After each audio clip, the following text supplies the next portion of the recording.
Welcome to the Lakeshore Collective.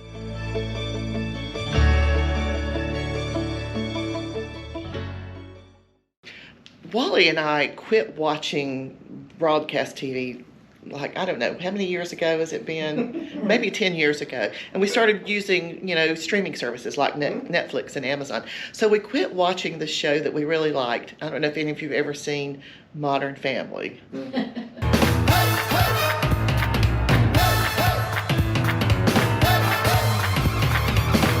Yes, it makes you laugh just to think about the title of it.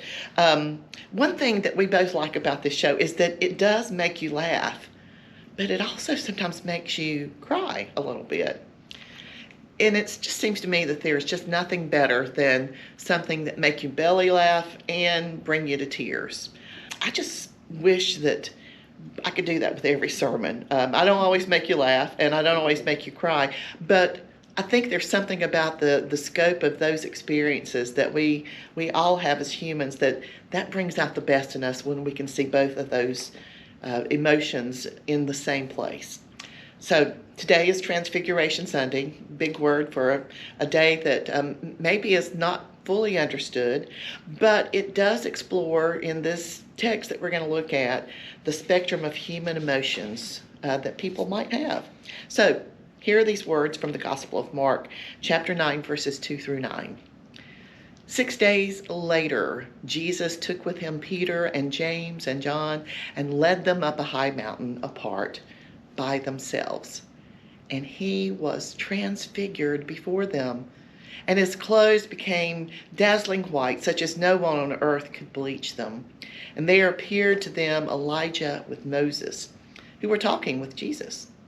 Then Peter said to Jesus, "Rabbi, it is good for us to be here. Let us make 3 dwellings, one for you, one for Moses, and one for Elijah." He did not know what to say, for they were terrified. Then a cloud overshadowed them, and from the cloud there came a voice, "This is my son, the beloved. Listen to him." Suddenly, when they looked around, they saw no one with them anymore, but only Jesus. As they were coming down the mountain, he ordered them to tell no one about what they had seen until after the Son of Man had risen from the dead. So friends, this is the word of God for the people of God. Thanks be to God. So, I even heard something a little different just now as I was reading this than I had heard before. That I don't know that there's a place in the scripture I remember where it says that Jesus didn't know what to say. And the disciples that were with him, they were terrified. But they were also told, now, you've seen something here, but hold on to it. Don't tell anybody until after the Son of Man had risen from the dead. Now, I can't help but think that that was all still a little confusing for them. They were not sure what he maybe meant by that. And, if you see something like that, wouldn't you want to come down from the mountaintop and tell people about it? Sure. I mean, that would be the first thing that I would want to do. I remember when I've had some news that I couldn't share, and my most recent example, I guess, one of the most recent ones it was about this time last year when I found out what my new assignment would be. And the public announcement doesn't happen till April. So that's the way that our conference works on announcements and change of appointment. So I couldn't tell anyone. And I was really excited. The only person I could tell was Wally because, he'd be moving with me wherever I went. But it was really, really hard not to tell my clergy friends because they knew that the change in assignment of appointment that had just happened for me had been difficult. It was a transition that I didn't think I was ready for or looking for. So when I found out this great good news and I couldn't share it, it was really hard. I am wondering if perhaps some of you have ever had that experience, that you've had good news and you couldn't share. Anybody think of anything? I asked you last night, and I can't remember what you said. It was kind of funny, I think. Well, loose lips sink ships. Nobody tells me anything. Yeah. Oh, that's right. That's right. I guess I have been told, hey, don't tell Wally. He means well, but he might not be able to keep your secret.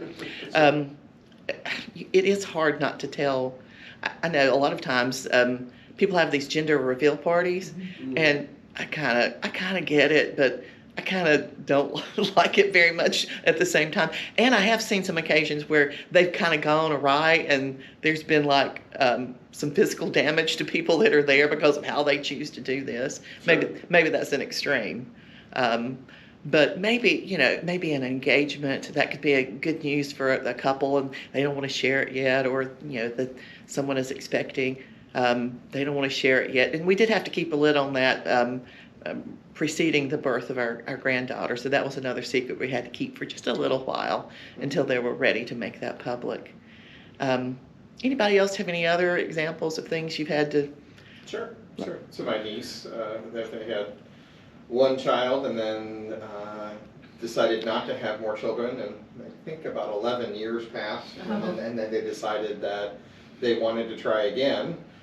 Very long spacing between the kids there to go through and do it, and so they specifically called and asked me to pray for them as they were trying to conceive. They had some challenges. She was a little bit older, and to go through and do it. So I was praying during that. This is the first that they were trying, and then when they were in the very early part of the first trimester, they didn't want to tell anybody, you know what I'm saying, to go through. So then there was the announcement there, and so there was that piece. And so everything turned out great, new addition to the family, and everything was great. But I was kind of like, wait, am I allowed to tell now or not? What? Right. Are we clear? Yeah. Am I okay? Yeah. I've also been a part of, like, myself or other people having surprise parties for folks for birthdays.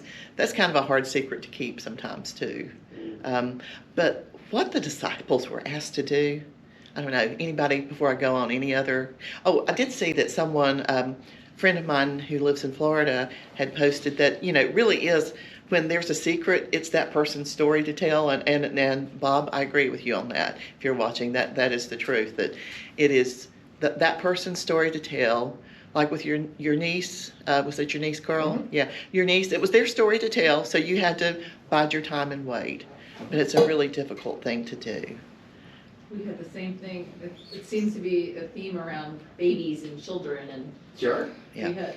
My sister was getting married, and I had to fly to go, get ready for the wedding, and I left Alex at home, and he wasn't coming for like 4 days to meet me, and I knew, like, on the second day I was there, that I was pregnant. Oh. And I didn't want to tell anyone because I wanted him to know first, and then I didn't want to tell anyone because it was my sister's wedding. Right. So we had to wait till the next day after the wedding, and that was Mother's Day, so then we told everyone then. Wow. Okay. That's a big secret to keep. Yeah, it was a lot. I had to keep it for a week. Wow. I didn't even tell him until Yeah, until he saw me. I saw him. Wow. Yes, I was coming down, I remember that so clearly. I was coming down the rampway, and then I met up with her, and then she said, "Aren't you going to wish me a happy Mother's Day?" And I was like, Happy Mother's Day. I had to put that together really quick. Yeah. It's fun. Yeah, sometimes they're fun on how they spring. Yeah.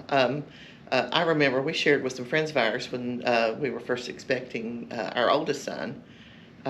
We used to meet them before choir practice at a church we were attending at the little Chinese restaurant, and I can't remember how we told them, but We were sitting there at the table at the Golden Coast there at 150 and 16, and we're sitting around those pink tables, but they were brand new. And I pulled out the little test strip box thing, and I pushed it in the middle of the table, and they went, ah! Yeah.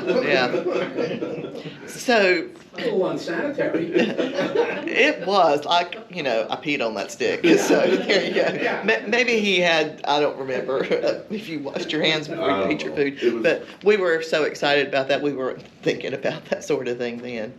I wonder about the disciples, though. I mean, this is births and pregnancies and happy birthdays and all those things. They are wonderful things, but this was a really big secret to keep. I wonder what they were thinking. And what they had just witnessed. And the only thing, I was trying to think of how excited I might be about seeing someone who was no longer there. Imagine if I got to go, or you got to go. Pick your favorite now deceased musical artist, like maybe Patsy Cline or Buddy Holly or Billie Holiday. I mean, to go to one of those concerts and then not to be able to tell your friends about it. Of course, your friends would think you had lost your mind. But I'm just trying to figure out the emotions of the disciples there, because they had this really kind of threshold moment. And maybe some things in their minds started falling into place, like they were gradually understanding that this rabbi was more than just a rabbi and he truly was the Messiah. I don't know. Maybe they laughed and cried at the same time. Sometimes we react that way when we don't know how to react. And I think it's no wonder that they wanted to stop and they wanted to build these huts, these places on the mountain. They wanted to stay on the mountaintop. I understand that. It'd be hard to come back down to the mountain with a secret they couldn't tell and something that was beyond they could have imagined. So today in the church calendar, we're at the end of Epiphany. And Epiphany, that means a revealing, an unveiling, manifestation, appearance. And we might want to linger here too. The threshold between Epiphany and Lent is today. And according to a commentary that I use sometimes when I'm doing some research, it says this: Transfiguration is an occasion of wonder and awe over the revelation of the person of God in Jesus Christ. Now, I think that we're kind of at a threshold moment in a lot of different ways today. A change has been kind of brewing for us, maybe for some of us for years. For others, maybe the last year or more has been a rude awakening that things are not how they have been. Maybe we were comfortable on things the way they were, or things were dependable and we're not changing. There's one thing that we dislike as humans, it's change, isn't it? Even a good change sometimes makes us a little fearful. What will our future be like? Will these changes bring about things that we can actually deal with, that we can handle? Sometimes we just dig our heels in and we try to refuse to cross that threshold. But we must cross it. It's inevitable. Now, if we're hesitant, I don't think that makes us bad people or bad Christians. It just makes us human. The lectionary scripture, this one and the others this week, they clearly tell us that these threshold moments, they're an essential part of our journey of faith. And you just can't avoid them. Because without change, without crossing thresholds, without evolving and adapting to change, well, we die. Spiritually, emotionally, physically. Our world has changed. There's no doubt about that. And the church has changed. This week, as some of you know, I've spent some time at a national conference for a movement that's called Fresh Expressions. And Fresh Expressions are all about experiencing church in a different way that's out in the community, that is a way that is reaching people who may not have been interested in our the church that we may have loved, but it's a way of reaching people where they are out in the world. And for some of us, for the hurt that we have felt from either exclusion or maybe it's disaffiliation, or simply for some people, they don't see how church is relevant to their lives.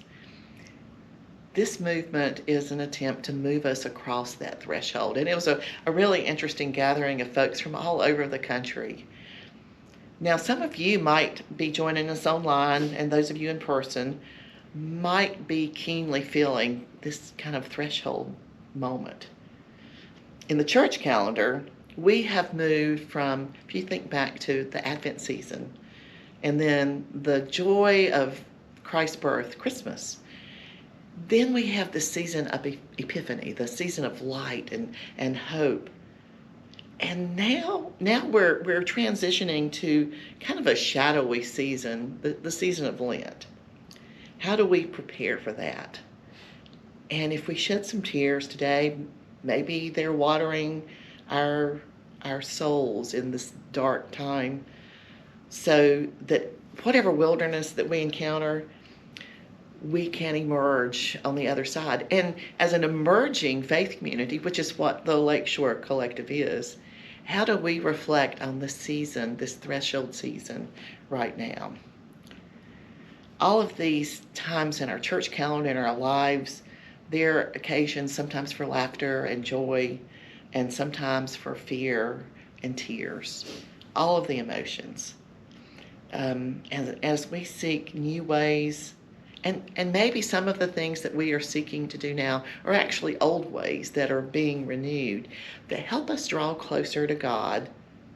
And God, if you remember, God's the author of all these emotions that we experience. So this week we're going to enter into Lent, and we'll examine what we should put down and what we should pick up. And by the way, during Wednesday, which is also Valentine's Day, I'm going to be hanging out in the morning at Fausto Coffee in Lincolnton, and you'll have a chance if you want to come by, if that works for your schedule, for the imposition of ashes and maybe a good cup of coffee. But as we enter into this season of Lent, we examine all these things that maybe it's some regrets that we've gotten from things that we wish we had done or hadn't done. Maybe it's a reminder that we might need to have a more active prayer life, or we might want to pick up some spiritual discipline during this time that helps us through this season. Remember, we're traveling kind of an uncertain path, but it's a path to a certain destination. Transformation, reconciliation, and resurrection wait for us on the other side. So today, as you go from this place, as witnesses to both the divinity and the humanity, the joy of God, and the God who would and who did take on all the sorrows of the world to free us for joyful living. I wish you peace on the journey in this threshold moment, and I look forward to seeing you in person and online as we travel through this season of Lent together. So go in peace.